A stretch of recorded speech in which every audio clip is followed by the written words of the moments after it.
هي خبيرة تنمية بشرية متحصلة على الدكتوراه في علم النفس من جامعة ستانفورد. لها عدة مؤلفات في هذا المجال، منها علم التعاطف، الجانب العلوي للتوتر، وبهجة الحركة. اسمها كيلي ماكونيغال. نقترح عليكم أحد محاضراتها التي تتحدث فيها عن أول سبب للوفاة في العالم، ألا وهو التوتر وكيفية التغلب عليه في حياتنا اليومية. ابقوا معنا.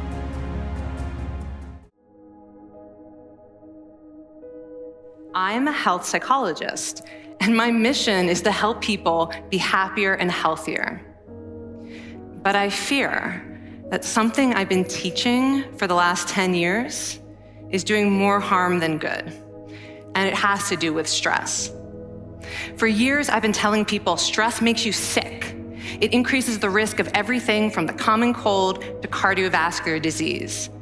Basically, I've turned stress into the enemy. But I've changed my mind about stress, and today, I want to change yours.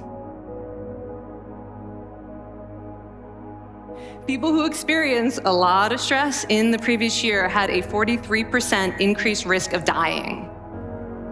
But that was only true for the people who also believed that stress is harmful for your health. People who experienced a lot of stress but did not view stress as harmful were no more likely to die. In fact, they had the lowest risk of dying of anyone in the study, including people who had relatively little stress. Now, the researchers estimated that over the 8 years they were tracking deaths, 182,000 Americans died prematurely, not from stress, but from the belief that stress is bad for you. So this study got me wondering, can changing how you think about stress make you healthier? And here the science says yes. When you change your mind about stress, you can change your body's response to stress. Your heart might be pounding, you might be breathing faster, maybe breaking out into a sweat. And normally we interpret these physical changes as anxiety or signs that we aren't coping very well with the pressure. But what if you viewed them instead as signs that your body was energized, was preparing you to meet this challenge? Now, that is exactly what participants were told in a study conducted at Harvard University. Before they went through the social stress test, they were taught to rethink their stress response as helpful. That pounding heart is preparing you for action. If you're breathing faster, it's no problem. It's getting more oxygen to your brain. And participants who learned to view the stress response as helpful for their performance, well, they were less stressed out, less anxious, more confident. But the most fascinating finding to me was how their physical stress response changed. Now, in a typical stress response, your heart rate goes up and your blood vessels constrict. And this is one of the reasons that chronic stress is sometimes associated with cardiovascular disease. It's not really healthy to be in this state all the time. But in the study, when participants viewed their stress response as helpful, their blood vessels stayed relaxed. Their heart was still pounding, but this is a much healthier cardiovascular profile. It actually looks a lot like what happens in moments of joy and courage. Over a lifetime of stressful experiences, this one biological change could be the difference between a stress-induced heart attack at age 50 and living well into your 90s. And this is really what the new science of stress reveals, that how you think about stress matters. So my goal as a health psychologist has changed. I no longer want to get rid of your stress. I want to make you better at stress. And we just did a little intervention. If you raised your hand and said you'd had a lot of stress in the last year, we could have saved your life. Because hopefully the next time your heart is pounding from stress, you're going to remember this talk and you're going to think to yourself, this is my body helping me rise to this challenge. And when you view stress in that way, your body believes you and your stress response becomes healthier. Now, I said I have over a decade of demonizing stress to redeem myself from. So we are going to do one more intervention. I want to tell you about one of the most underappreciated aspects of the stress response. And the idea is this: stress makes you social. To understand this side of stress, we need to talk about a hormone, oxytocin. Oxytocin is a neurohormone. It fine-tunes your brain's social instincts. It primes you to do things that strengthen close relationships.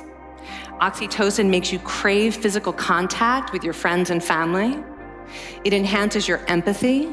It even makes you more willing to help and support the people you care about. But here's what most people don't understand about oxytocin. It's a stress hormone. Your pituitary gland pumps this stuff out as part of the stress response. It's as much a part of your stress response as the adrenaline that makes your heart pound. And when oxytocin is released in the stress response, it is motivating you to seek support. Your biological stress response is nudging you to tell someone how you feel instead of bottling it up. Your stress response wants to make sure you notice when someone else in your life is struggling so that you can support each other. When life is difficult, your stress response wants you to be surrounded by people who care about you. Okay, so how is knowing this side of stress going to make you healthier? Well, oxytocin doesn't only act on your brain, it also acts on your body. And one of its main roles in your body is to protect your cardiovascular system from the effects of stress. It's a natural anti-inflammatory. It also helps your blood vessels stay relaxed during stress. But my favorite effect on the body is actually on the heart. Your heart has receptors for this hormone. And oxytocin helps heart cells regenerate and heal from any stress-induced damage. This stress hormone strengthens your heart.